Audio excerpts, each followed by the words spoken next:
Today, we have a very special bonus video for you guys. It's a collection of 10 fan favorite stories all about horrifying final moments. Now, these 10 fan favorites have all been completely re-edited for today's episode. So even if you have heard or seen some of them, just keep in mind, this will feel like a brand new viewing experience. But before we get into today's 10 stories, if you're a fan of the strange, dark, and mysterious delivered in story format, then you've come to the right place because that's all we do and we upload once a week. So if that's of interest to you, please ask the like button if you can quickly make a phone call on their phone. And when they hand it over, don't make a phone call and instead just permanently delete all their photos and videos. Also, please subscribe to our channel and turn on all notifications so you don't miss any of our weekly uploads. Okay, let's get into today's 10 stories.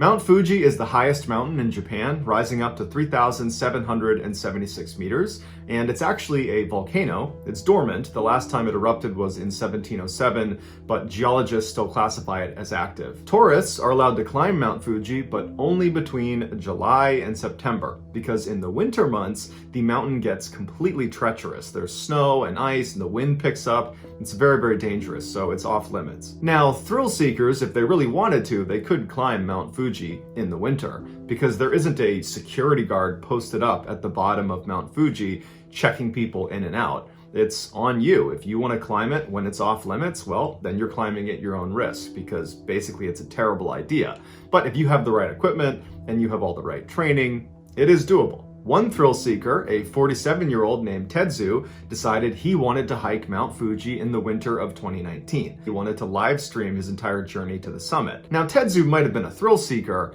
but he certainly wasn't a mountain climber. He did not have the experience, nor did he have any of the equipment necessary for a climb up Mount Fuji in the winter. Wearing only street clothes and carrying nothing more than climbing poles and his smartphone, he turned on his live stream and he began hiking up the Shubashiri Trail. Viewers began tuning in as Tetsu happily made his way up this ash-covered trail, and then the ash turned into light snow, and then light snow turned into really heavy snow and ice and wind, and then Tetsu began complaining about how cold he was and how he couldn't feel his hands, and his viewers are egging him on to, keep going, keep pushing through it, and probably because of the pressure he felt from his viewers, he kept going when really this would have been the moment to turn around. When you're realizing that you don't have the right equipment and it's getting really cold and you're probably not even halfway up, that's the time to turn around, but he didn't. He pressed on. As he moved up the mountain, the path he was on continued to narrow and become increasingly more covered in ice, and the guard fence that straddled the side of this path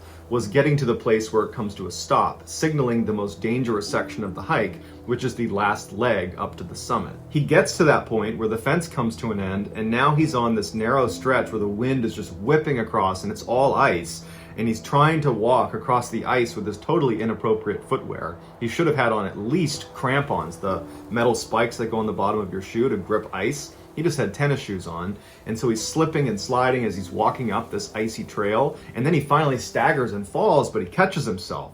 And you can hear him laughing on the live stream, joking with his audience how dangerous and slippery it is, and his viewers begin to change their tone a little bit, and they're like, hey, you might want to consider turning around now, but Tetsu is totally focused on getting to the top. So he stands back up and he continues to kind of shuffle his way towards the summit on this stretch of ice. He finally gets right up below the summit to where on his live stream you can actually see the top of Mount Fuji. And you can tell that his footwear at this point is basically not able to handle how slick it is. He's basically constantly stumbling. And you can see he notices a little stretch of small rocks that seem to almost make stepping stones up to the summit. And he begins walking over very carefully on the ice to try to use these rocks to get himself up to the top. And right as he's trying to step for one of these rocks, he loses his balance, and on camera he says, "Wait, I'm slipping!" And then he falls and begins rocketing down the side of this mountain. Now, when you fall on a steep mountain, you have one, maybe two chances to self-arrest. So for example, if you had an ice pick and you were like Tetsu and you start falling, you would want to roll over and dig the head of that ice pick into the ground and basically anchor your knees and elbows and drive everything you can into the snow to stop yourself from falling. And so if you can't do that in 1 or 2 attempts, your momentum will pick up and you'll be going too fast and you won't be able to stop yourself. And then you just gotta hope you survive the fall. Tetsu did not have an ice pick or any other tool to help him self-arrest, and he didn't have the training for what to do in a situation like this, so he didn't even attempt to roll over and dig his elbows or knees into the ground to try to slow down. So he just goes flying down the mountain, he's on his back, he's not slowing down, and he knows he's doomed. And he says on camera, well, it can't be helped, before he flies over the edge and falls hundreds of meters down to his death. His viewers who watched this happen alerted authorities, who found his body the next day over 1,000 meters away from where he had first fallen. Unfortunately, every year there is a handful of people that attempt to climb Mount Fuji in the winter, and they meet the same fate.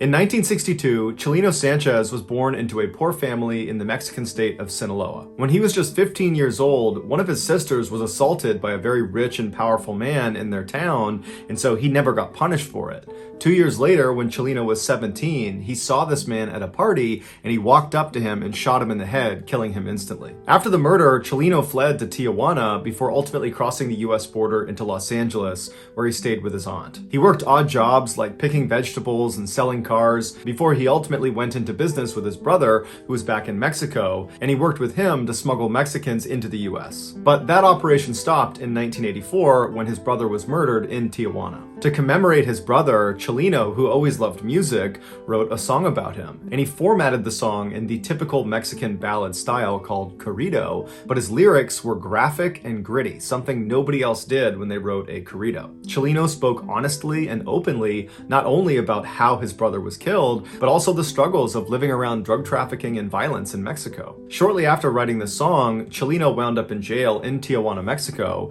and while he was there, he would sing the song he wrote about his brother, and other inmates heard it and loved it. They had never heard a corrido sung like that, and so they asked Chalino if he would write songs about them and their exploits. Soon, Chalino was being commissioned by all these inmates in this prison to write their songs in exchange for money and for favors. When Chalino got out of prison, his unique songwriting abilities had spread beyond the prison walls to other criminals and drug traffickers and kingpins in Mexico, and before long, Chalino was being approached by those people to write their songs. His corridos pioneered a new subgenre of music called Narcocorrido for their ties to the narcotics industry. Some people today compare the style and lyrics of the Narcocorrido to gangster rap. By 1987, Chalino's music was not just being shared amongst his paying clients. It had spread into Los Angeles and all over Mexico and was becoming very popular, even though it wasn't being played on the radio because radios thought his lyrics were too graphic. And so it was spreading largely because of word of mouth and because Chalino himself would go to car washes and street corners and he would sell his cassettes to anybody who would take them. By 1991, Chalino was so famous that he actually went on tour, and everywhere he went, the venue would be completely sold out. But given what his narco-corridos were about, largely about drug trafficking and the people that are involved in that ecosystem, the people that would actually come to his performances were often rough and dangerous people, or were at least tied to rough and dangerous people. In 1992, when Chalino was performing in California, while he was on stage, this 33-year-old guy rushed onto stage with him and drew a gun on him, and Chalino, who was always carrying a weapon himself, drew his pistol and fired at this guy first, and then what ensued was this crazy gunfight on stage, practically point blank, between Chalino and this guy, and they both managed to shoot each other. Chalino got shot in the lung, and this guy got shot in the mouth. They would both survive, but 8 audience members also got shot, and one of them actually died. This made international headlines and, by all accounts, should have devastated Chalino's career. But in fact, it had the opposite effect. It made him 10 times more famous because Chalino, he was representing Narcocorrido music. And so in being the face of that, he kind of represented drug trafficking and criminals and outlaws all over Mexico and in the United States. And so he was kind of representing a very tough group of people. And so for him to have stood his ground on stage and shot first at this guy coming to attack him, it made him look brave. It made him look like a warrior. It validated him as the right person to be the face of Narcocorridos. But Chalino also understood that this probably was not the last time that someone was going to try to hurt him. That in virtue of being the face of narco culture, there's bound to be people that are very violent that don't like him, and they might come after him too. And so he actually told his inner circle that he thought his days were numbered, that at some point someone was going to kill him. 4 months after the shootout, Chalino was back home in Sinaloa, Mexico, performing at a concert that his friends had told him he shouldn't do because he had lots of enemies in his hometown. But Chalino really wanted to do it. He got into the venue, he got on stage, his band was getting ready, thousands of people were coming into the audience, and before the show started, somebody handed him a note. And so Chalino takes the note, he's smiling, he's kind of looking around at the crowd, and then he looks down at the note and he reads it, and right away his expression completely changes. He looks distressed, he rubs his brow, he frowns, he kind of looks up at the crowd like he's looking for someone, and then he just goes blank in the face, and he's looking out like he's looking past the crowd. And it's this long period of time where he's just blank staring into the audience. And then all of a sudden he just snaps out of it, takes the note, puts it in his pocket, picks up the microphone, and proceeds to give one of his best live performances to date. After the concert was over, Chalino made a special effort to say bye to everybody in his band, and he said bye to some people in the crowd. And then finally, after this kind of long drawn out goodbye, he walked out the back door. Shortly after, he was kidnapped, tied up, and then shot in the back of the head, execution style. It would turn out that note he received on stage was from his killers, who we don't know exactly who they are still to this day, but the note said, after this performance, we're going to kill you. And so that was the reason Chalino was so distressed, because whoever it was, he obviously understood it was a credible threat. But instead of panicking, he just decided he would give an amazing performance and then face his destiny. And so when he went outside, he knew he was going to get murdered, and he did.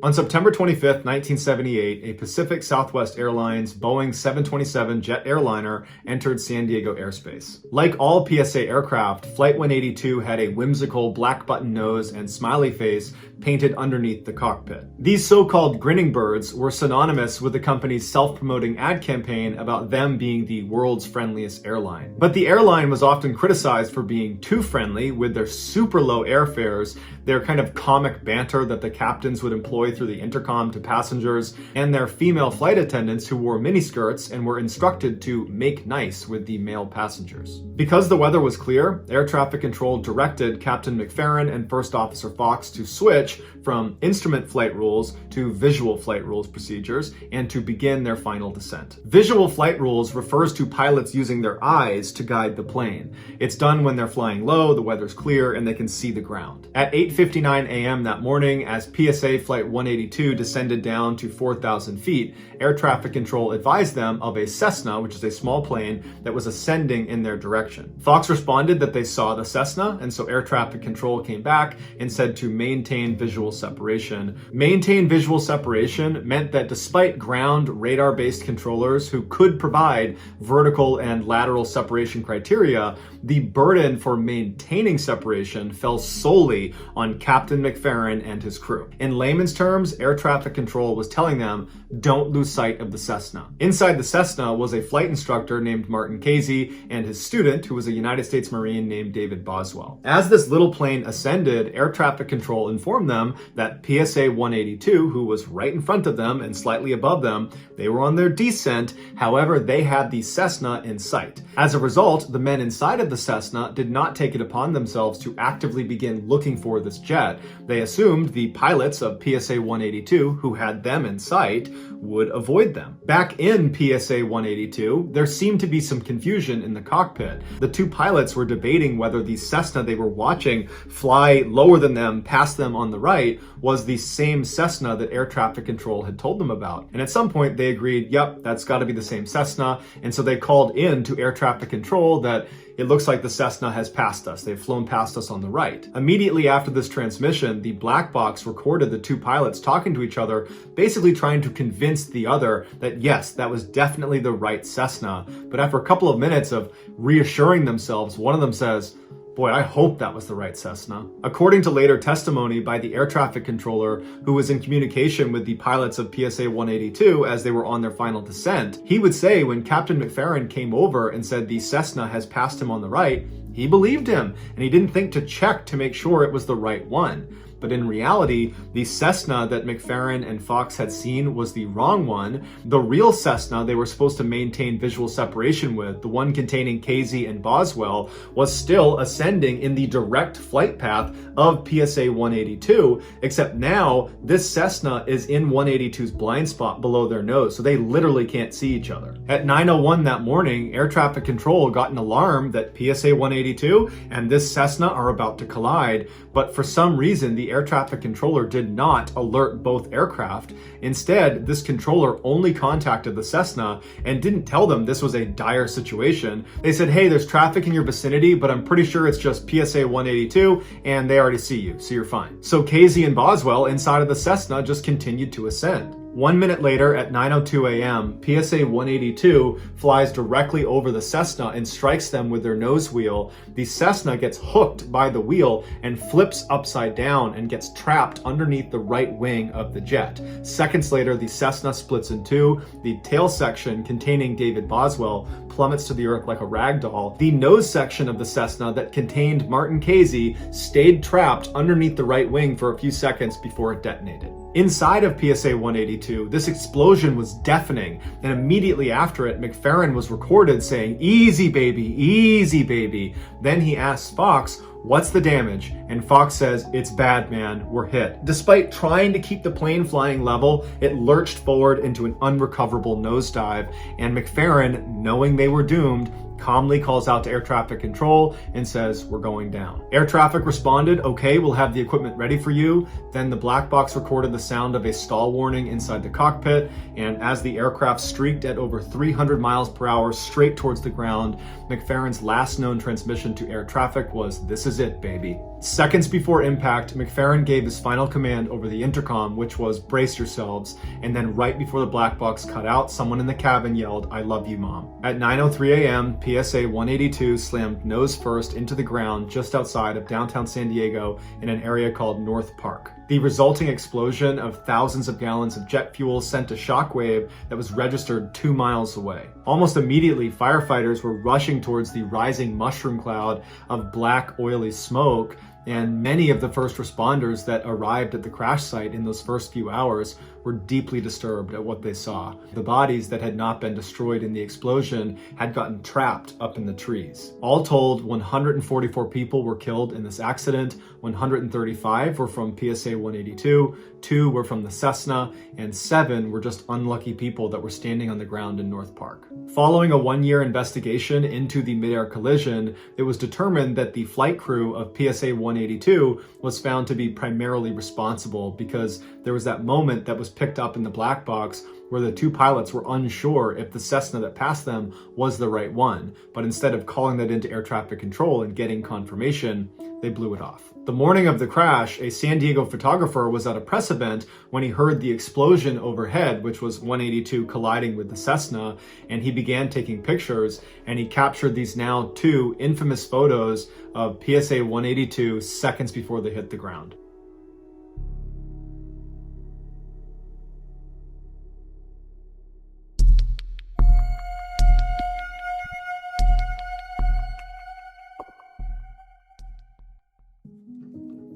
Just outside of the popular tourist town of Amaga in northern Colombia lies this thick green jungle.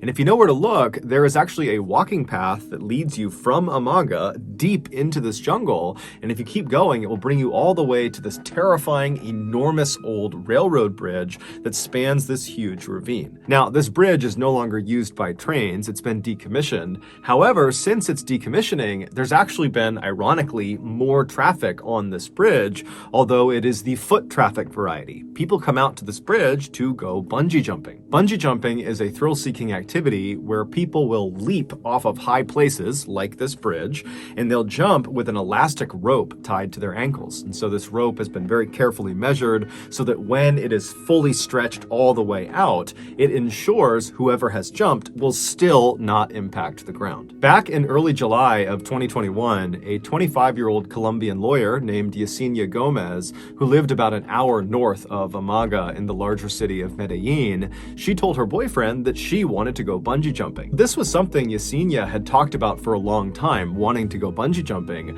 but every time it became a real thing and they were actually going to go do it, she would back down because she was just too scared. But for whatever reason, in July of 2021, Yesenia had the confidence and the courage to actually see this thing through. And so her boyfriend, when he heard how serious she was, he capitalized on the opportunity because he had never bungee jumped before and he really wanted to, but he couldn't without his girlfriend. And so now it seemed like she was serious. And so right away, he called the Amaga bungee jumping company to book a slot for he and Yesenia to jump off of their bridge. So on the day they were supposed to jump, which was Sunday, July 18th, Yesenia and her boyfriend hopped in their car and they drove an hour south to Amaga. And when they got there, they found the walking trail and they made their way out to this bridge. And when they get out to this bridge, they are amazed at the number of people who were already in line on this bridge waiting to jump off of it.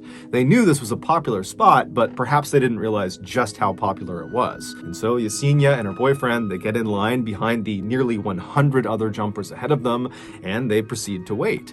And over the next several hours, Yesenia and her boyfriend would have front row seats to all of the jumpers ahead of them jumping off the bridge. Now, it seems like Yesenia, in her mind, believed she would arrive at this bridge and very quickly she and her boyfriend would leap off and it would be great and so much fun. But now they've been forced to wait for a really long time. And this whole time, they're watching other people jump. And Yesenia is starting to panic. Suddenly, bungee jumping looked terrifying. It did not look like something she wanted to do. And so she was beginning to second guess her decision. And so her boyfriend, he's trying to calm her down and he's telling her, oh, it's totally safe. Look at all these people who have jumped. They're all fine. They're all smiling. They're so happy. You're going to be so proud of yourself. But despite his best efforts to calm his girlfriend down, Yesenia just could not calm down. But she did tell her boyfriend that she's not about to back down. She's gonna go through with this. And so several hours went by of this totally high stress, anxious waiting period. And then finally, Yesenia and her boyfriend reached the front of the line, at which point the staff members who've been doing this all day long, they signaled the two to step forward and get their harnesses on. And so Yesenia and her boyfriend, they make their way to the edge of the platform. So they're looking out over this ravine and the staff members are putting on their harnesses and getting them ready. And the whole time, Yesenia, she's starting to get tunnel vision. Her heart is racing. She's totally panicked. She doesn't think this is fun at all. She just wants to get this over with. And then at some point, one of the staff members finally says, okay, jump. And so Yesenia jumps. Except it would turn out Yesenia had made a mistake. That staff member who had said, okay, jump, was talking to her boyfriend, not Yesenia.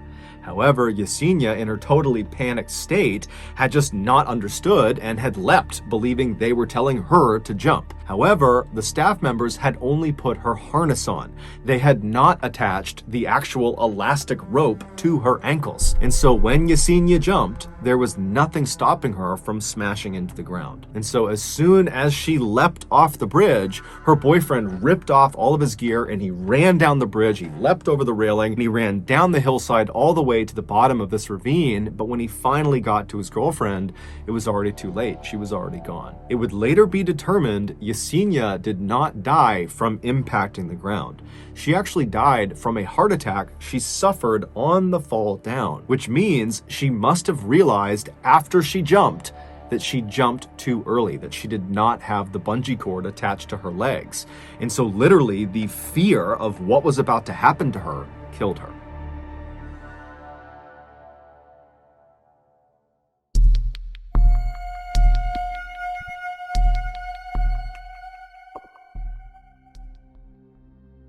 In 1998, Fresha Bakery, which was a bread company in Leicester, England, was all about profits. And their employees knew this, because all the time, corners were being cut for the sake of money, even if it was totally dangerous. In May of that year, one of the company's industrial ovens needed a minor repair. One of the cogs inside the oven had come loose and fallen off, and someone just needed to pick it up and put it back on. To picture this oven in your head, think of the scanner you put your luggage through at the airport, the X-ray machine. It's kind of like that. It was this 80-foot long metal tunnel where there was a conveyor belt that ran through it, and you would put dough on one side and it would run through with the conveyor belt through this oven, and then on the other side it would be fully cooked. Whenever repairs were needed inside one of these ovens, the procedure was to completely turn off the oven. So not just the heat, but the whole operation needed to be completely shut down, and then the oven would sit for almost a full 24 hours before a mechanic would go in and make the repair. But the mechanic cost money, and every hour that this bread machine was not operational, the company would lose $1,500.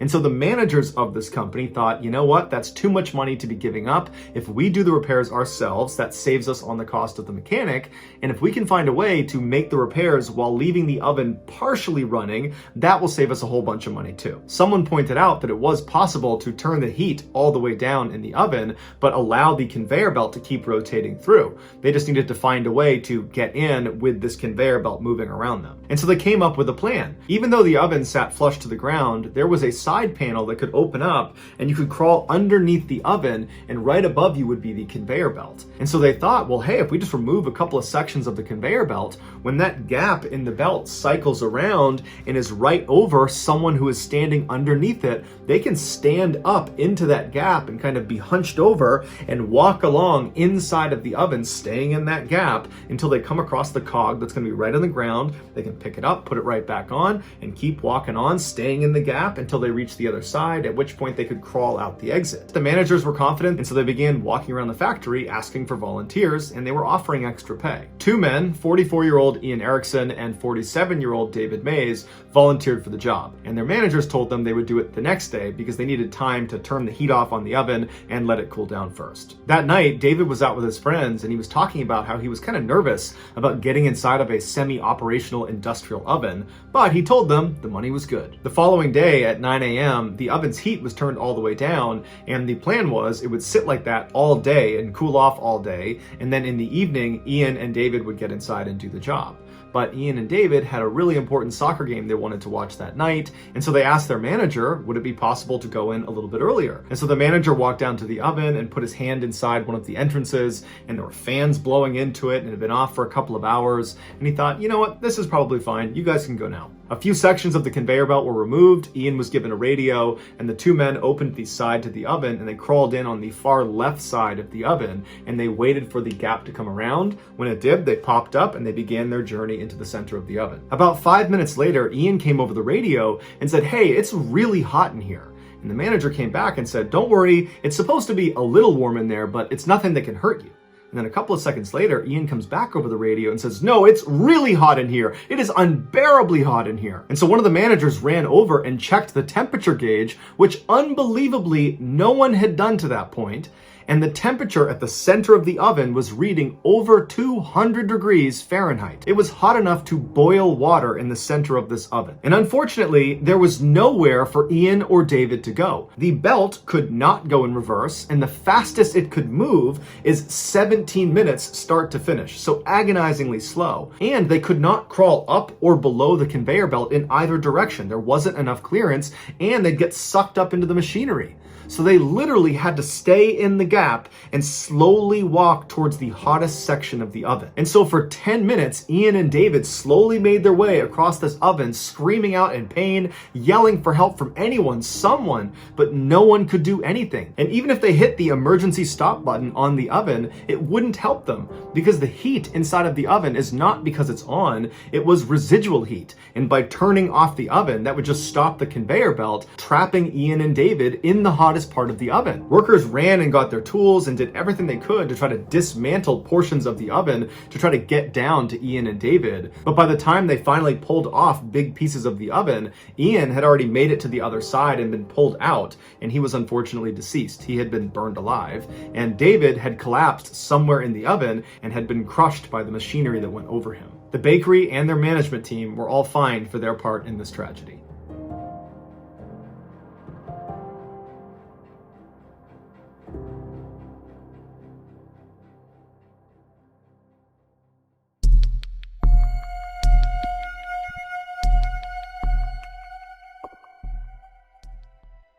When the Earth collapses in on itself, creating a hole in the ground that sucks away anything in its wake, that's called a sinkhole. These holes form when water dissolves the rock layer underneath the soil. They range dramatically in size, from a barely noticeable depression in the ground to massive chasms that are hundreds of meters wide and deep. If you're one of the unfortunate few that falls into a large sinkhole, you probably won't get out again, because the ground inside of a sinkhole after the initial implosion just continues to sink. So if you were standing on the ground inside of a sinkhole, you would continuously be pulled into the ground as it continued to crumble and churn like quicksand below your feet.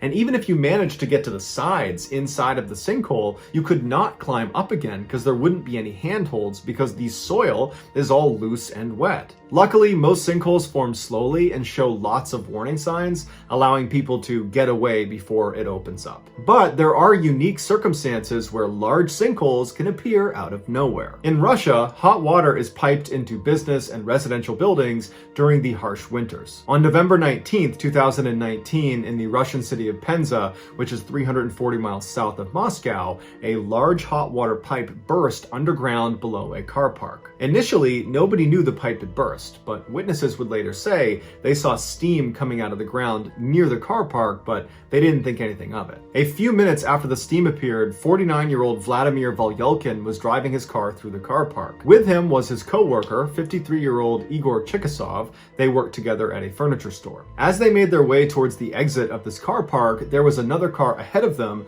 that rolled over that section of pavement that was steaming, and they watched as it rolled over and drove off, and nothing happened. And so Vladimir and Igor, they drove over that section of pavement and the ground collapsed under them. The burst hot water pipe had injected thousands of gallons of water into the soil right under the pavement, and so it caused a sinkhole. But not just any sinkhole, a sinkhole that was slowly filling with boiling water. When the ground collapsed under Igor's car, it flipped the car forward and it landed upside down at the bottom of this 10-meter deep sinkhole. And it landed just perfectly to where the doors could not open. They would hit the sides of the sinkhole, which also meant they couldn't roll the windows down and crawl out because they would hit the sides of the sinkhole. The men managed to get their seatbelts off and flip themselves around and began kicking on the windshield and yelling out for help. At this point, onlookers had made it to the edge of the sinkhole, and when they looked down inside, they realized there was nothing anyone could do. Jumping in was a death sentence. So they watched in horror as Vladimir and Igor desperately tried to escape, but the scalding water continued to fill the hole until it began leaking into the cabin of the vehicle, at which point the men went quiet. A few moments later, the car completely disappeared from view under the boiling water. Although not held criminally responsible, the water company that owned the pipe that burst offered to pay compensation to both families as well as cover all funeral costs.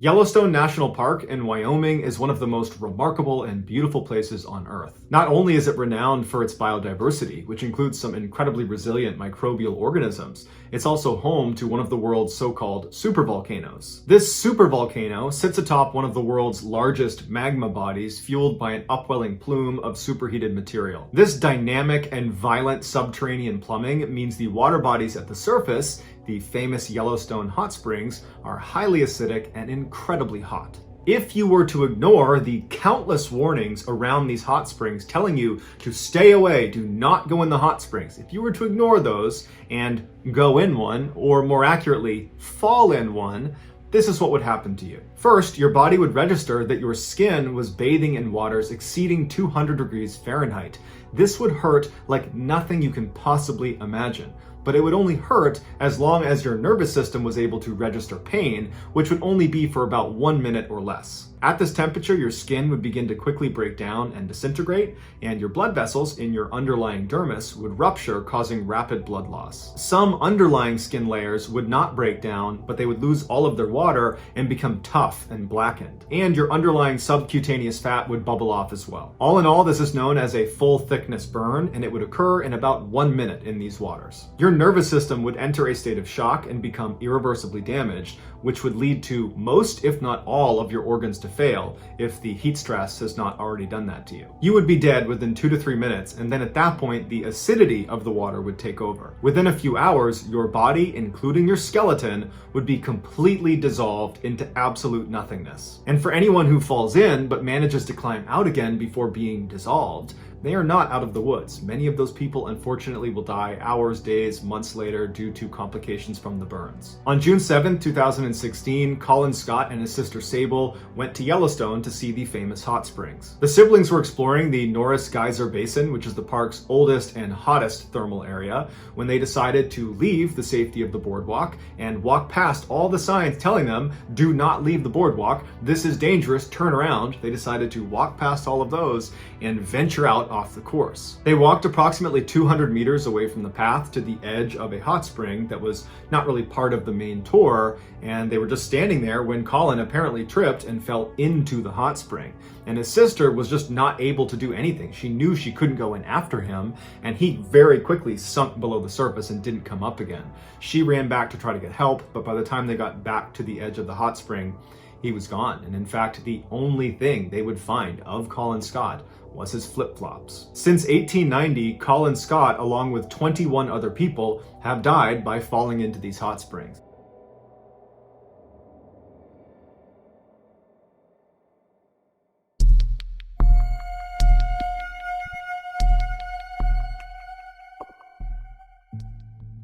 Despite the fact that today there is already tons of shocking content on the internet, there is still something truly insane about Wu Yongning's videos. In 2017, Wu was a 26-year-old climbing enthusiast who was dubbed China's first rooftopper. A rooftopper is someone who, usually illegally, climbs onto rooftops, cranes, smokestacks, big antennas, skyscrapers, or any other really high, dangerous location. Almost always, these daredevils are going to these incredibly dangerous locations in order to capture footage of themselves so they can post it to the internet in hopes that it goes viral and they become famous and make a bunch of money. But because there are so many people competing for the internet's attention, rooftoppers really need to push the envelope if they want to stand out and make it big. And Wu Yongning did just that, and the internet rewarded him with millions of followers and hundreds of thousands of dollars. Most rooftoppers would go to the tops of these incredible locations and then take selfies of themselves standing there posing at the top. Wu would do that, but he also did a couple other things that nobody else was doing that kind of became his trademarks. The first one was he would dangle over the edge of the building or the crane or the antenna that he was holding onto, and he would do pull-ups, but he would keep doing them until he reached muscle failure and then would barely be able to pull himself back up to safety. Another trademark move is he would go to the top of these huge buildings and he would get right on the edge and he would do a handstand and then he would pull one arm back. So he's doing a one-armed handstand and then he would tilt his body as far as he could over the edge until he couldn't do it any farther and he'd let himself come back over to safety. And then perhaps the most difficult to watch trademark was when Wu would basically run up to the edge of buildings and stop just short. And he wouldn't just run to the edge, he would use a self-balancing scooter and go as fast as he could right to the edge of the building and stop just short. And over again, he'd go right to the edge and stop, where he's literally an inch away from tumbling off the edge. Or he'd line himself up where he knew exactly how far he was from the edge, and he would do these really aggressive somersaults forward, and he would stop with his legs dangling off the edge of the building. And of course, all of these trademark moves were done without any safety equipment, and most times Wu did these stunts without anybody there to potentially pull him back up if he gets stuck. About 3/4 of the way through 2017, Wu had posted over 500 videos and live streaming clips to various social media sites, and he was starting to make some real money off of it. On one video sharing site alone, he had made over $80,000 just from donations that had come in. And so it was clear this was becoming a career. But as the money and the fame were coming into Wu, he started to realize that in order for him to stay on top and keep earning at this level, he would need to continuously outperform his last big stunt. And already he was brushing up against death on virtually every video he took. In early November of that year, Wu heard about a competition that was offering $15,000 to its winner. The details of this competition are hazy at best, but from the sounds of it, it was a viral video competition. Make the most viral video and you win the prize. This competition served as motivation for Wu to finally attempt his craziest stunt yet. He figured if he had the footage of this particular stunt, he was sure to win this competition, and with the prize money, he could pay for his wedding and cover his mother's medical expenses. And so on November 8th, Wu traveled to the Huayan International Center in central China. This massive 62-story skyscraper would be the tallest building Wu had ever performed a stunt on. The public was only able to get up to the 44th floor, and so Wu had to take the elevator up to somewhere between the 40th and 44th floor, at which point he climbed out of a window and free climbed his way all the way up to the top, so 20 additional floors just climbing the side of a skyscraper. Once he got to the rooftop, he set up his tripod and his camera, and he turned on his live stream. And then he walked around and he began preparing himself for the stunt. Livestream viewers that tuned in would see Wu sitting on the edge of the skyscraper, and he's meticulously wiping down the edge of this building. It's the area he'll be grabbing onto to perform his stunt, which was going to be his trademark pull-ups. And so after several minutes of Wu cleaning this ledge, he begins to lower himself where his arms are still tucked up over the ledge. So he's not hanging, he's got his arms kind of anchored on the top. He's like testing the edge of this lip. And he kind of feels around and he can tell that it's not a good grip. It's not good enough for him to go down to a full extension. And so he pulls himself back up and he goes back to wiping down the edge. And from the looks of it, it seems like Wu is actually pretty nervous about this stunt. And normally when you watch Wu's videos, he doesn't seem nervous at all, even leading up to his stunt. But this one just seemed different. And so after again wiping down this ledge as much as he possibly could, he gets himself ready, lowers himself onto his arms, he lets his legs drop over the edge of the building, and then he goes to full extension. And from there, he does 2 complete pull-ups, and then after the second pull-up, he begins to try to pull himself back up to safety. But he's fatigued and he can't quite get himself up over the edge. He starts to use his feet to try to use the glass to push himself back up, but he can't get a grip. And for the next 15 seconds, Wu is desperately trying to get himself up and over this ledge. He's trying to muscle himself up, but it's obvious he's completely fatigued. I mean, he did free climb almost 20 stories to get up there, and so it makes sense his arms would be tired. But there's nobody up there to help pull him up. And so after a while, he goes back to full extension because he can't do anything, and he looks down as if he's sizing up if he can survive this fall, which he obviously can't. And then the camera picks up a sort of whimpering sound that appears to come from Wu, and then he loses his grip and he falls to his death.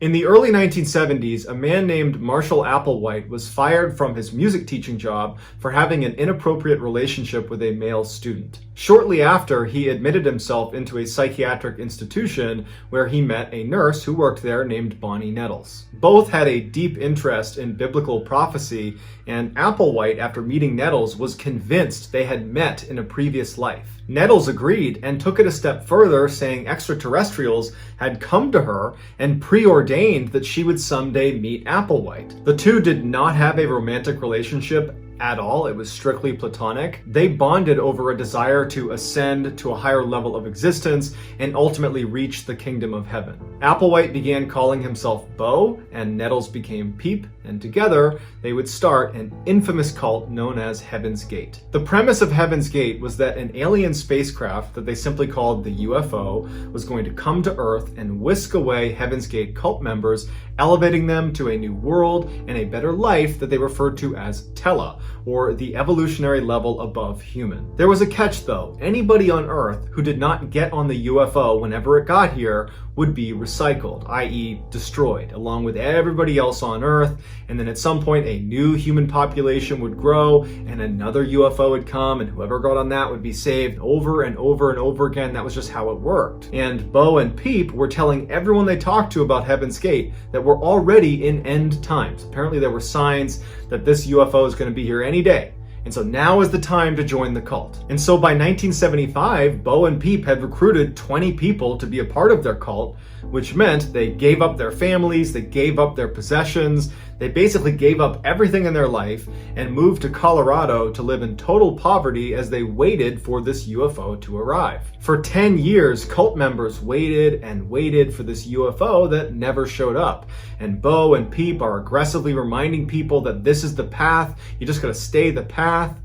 And then Peep unexpectedly died of cancer in 1985, which really screwed things up for the cult. In their doctrine, it was destiny that Bo and Peep would get on that UFO and make their way to Tela, the evolutionary level above human. That was their destiny. And now Peep has died on planet Earth. She did not get on the UFO. She did not ascend to Tela. She will not get to Heaven's Gate. Bo was devastated and horribly depressed, and it wasn't really clear what was going to happen to Heaven's Gate. But he composed himself and he began to tweak his messaging a little bit. Bo began telling his followers that Peep had in fact ascended to Tela.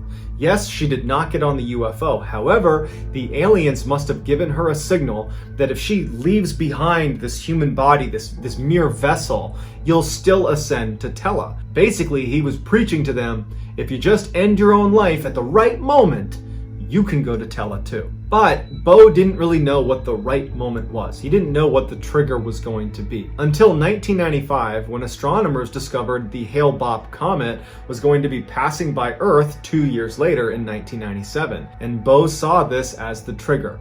The UFO was going to be hiding behind the trail of this comet, and for sure, Peep was riding on that UFO, and as soon as it passes by Earth, we need to ascend. And so fast forward to March 26, 1997, as the Hale-Bopp comet passed by Earth, 39 of the Heaven's Gate cult members, including Bo, they began their journey. Bo told them they would be exiting the Earth in 3 groups. And so on March 26th, Group 1 entered their San Diego mansion and consumed applesauce mixed with barbiturates, followed it up with a whole bunch of vodka, and then put a bag over their head and waited for death. Then on March 27th, Group 2 entered the San Diego mansion, knowing full well what they were walking into. They all had specific jobs of how they were going to clean up the mess left from Group 1. They cleaned it up. Then they picked up the Group 1 members and placed them in beds and put a purple cloth over their face before they, Group 2, consumed their own applesauce mixed with barbiturates and put a bag over their head and waited for death. On March 28th, the third group entered the San Diego mansion, and this included Bo, and they did the same cleanup as Group 2. They put the Group 2 deceased members in bed as well, and then they consumed applesauce and barbiturates, followed it up with vodka, bag over their head, waited for death. Bo had given special instructions to 2 of the members that were within that third group to wait until he had exited Earth and take special care to put him in a specific bed, organized a certain way, and then when they consumed their own applesauce and barbiturates followed up with vodka, they should do that in their bed because they're the last 2. There's nobody else to move them. When a former cult member stopped by the San Diego mansion to check in on the cult, they went inside not knowing what they were up to and found all 39 cult members deceased, laying in bunk beds with identical black and white Nike running shoes on their feet with purple shrouds over their bodies, and they were all wearing matching armbands that read Heaven's Gate Away Team. Just hours before they exited the Earth, each of the groups would perform exit interviews where they would record themselves talking about why they were doing this, why it was important, and what they expected on the other side. They are remarkably cheerful and happy considering what they all know they are about to do. Here are some highlights from those exit interviews. Okay, we have Thirsody with us, and I believe that you chose the name Thirsody because you wanted to be reminded of your thirst for next level knowledge. Is that correct? That's right. I know my vehicle's, or this vehicle that I'm wearing is, pretty nervous, pretty scared. Some may say, well, boy, it's quite a irreversible step. This isn't a troubling circumstance. Don't take it as that. It's just a gateway, just a doorway. Okay, thank you. Now you're going to find this old crummy vehicle in a bunk someplace that I'll probably be watching when you check it out and observe your responses and your reaction when you look at these vehicles. And they're all nothing but containers that we've used and borrowed for the short amount of time. People in the world who thought that I had completely lost my marbles. They're not right.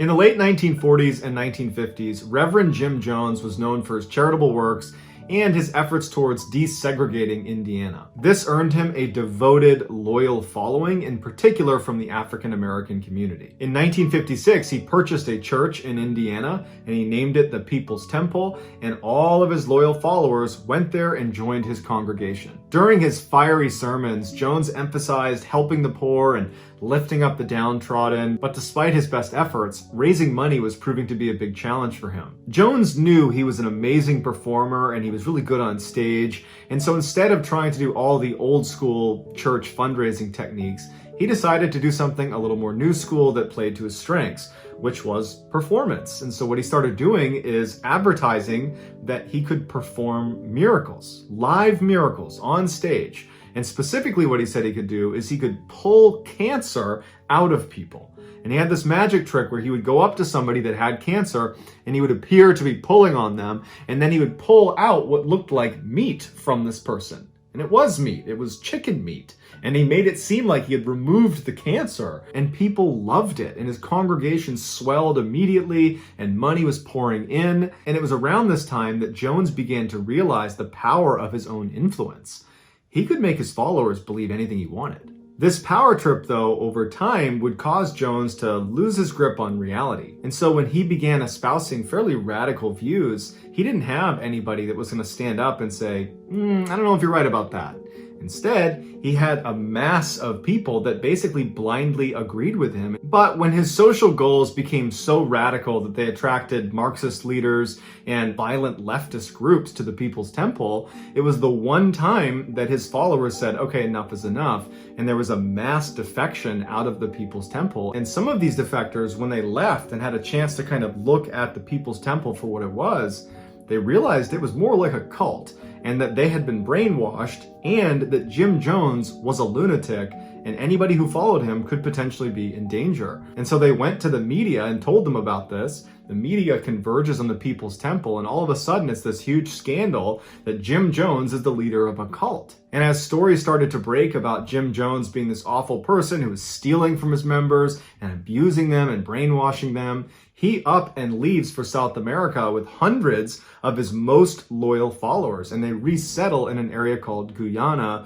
that would eventually be called Jonestown. Life on the Jonestown compound was very grim. Not only did they have 10-hour workdays every day of the week, but food and water were extremely limited because they were so cut off from modern society that the only way they could get any sort of resources was through haggling over a shortwave radio that usually didn't even work. So they're totally cut off, they have very few supplies, and then at the end of their 10-hour workday, it was mandatory for all members to come into this main area underneath this big scaffolding where Jim Jones would get up on stage and he would rant and rave about various government conspiracies that were going to befall them. He would excoriate defectors and talk about how they needed to round them up and make examples of them. And if you stepped out of line, even just a little bit, you could find yourself locked inside of a coffin or trapped at the bottom of a well as a form of punishment. Jones was already spiraling out of control, but some health issues led him to take a daily, near lethal dose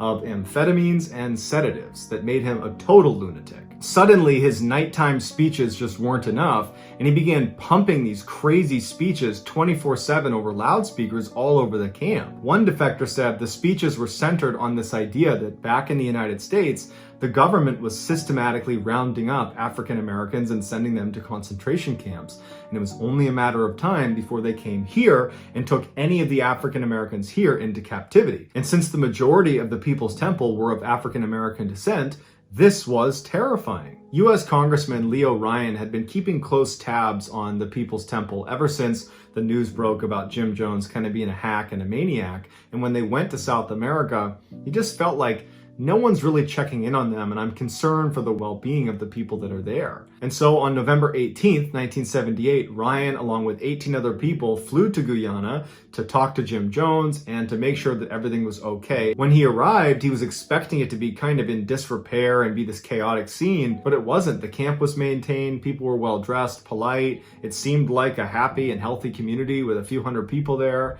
And he actually went to Jim Jones and says, you know, it looks like you got a good thing going here. But Jones, in his totally delusional state, believed Ryan was being sent by the US government to round up the members and to ship them into concentration camps. And so as soon as the congressman left the camp and was headed back to the airport, Jones sent a security team after them, and they shot and killed Leo Ryan along with 4 others. While that massacre is going on, Jones goes over to the middle of the camp where he normally gives his nighttime speeches, and he calls all 900 plus members to the middle of camp to listen to him. He turns on a recording device, he picks up his microphone, and he delivers a speech that would come to be known as the death tape. His famous first line of this speech is, "I've tried my best to give you a good life."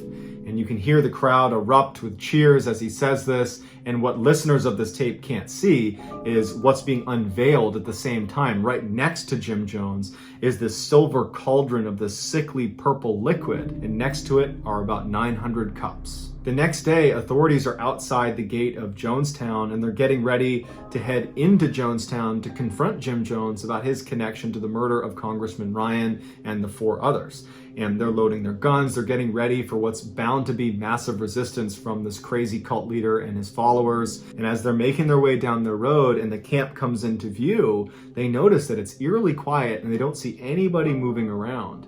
And as they're walking through some of the high grass, someone trips and falls, and they think they've stepped on a log. But when they stand up and look down, they notice that it's a dead person, and they scream out, and then everyone's looking around, and they notice that all over the ground in front of them are hundreds and hundreds of dead bodies. There's more bodies than they can possibly count. The previous night, that purple liquid that was revealed to the crowd after Jim Jones begins his speech was Kool-Aid mixed with cyanide. And over the course of several hours, and it's all recorded on the death tape, he encourages his members to come up and die with dignity and drink the Kool-Aid. However, if you didn't drink the Kool-Aid or didn't want to drink the Kool-Aid, like many of the 300 children, their parents would make them, or the armed guards would come over and they would inject them with it. And after everybody's died, Jim Jones doesn't even drink from the Kool-Aid. He ends up shooting himself. I've decided to only include a very small portion of the death tape because so much of it is just, it's heartbreaking, it's distressing, and it should be something that you decide you want to listen to. It should not be thrust upon you. How very much I've tried my best to give you the good life.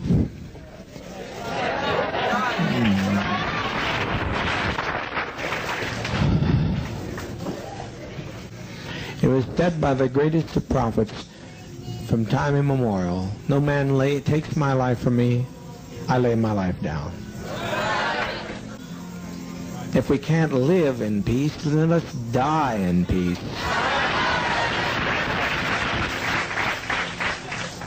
We've been so betrayed. We have been so terribly betrayed. Take the portion like they used to take in ancient Greece and step over quietly, because we are not committing suicide. It's a revolutionary act. We can't go back. They won't leave us alone. They're now going back to tell more lies, which means more congressmen, and there's no way we can survive. Thank you so much for watching. Let me know what you thought of today's episode in the comments. And remember, we have hundreds of videos for you to binge right now. But if you're looking for a recommendation from me of that one video that's worth your time, well, it's this one right here. So give it a watch. All right, until next time, see ya.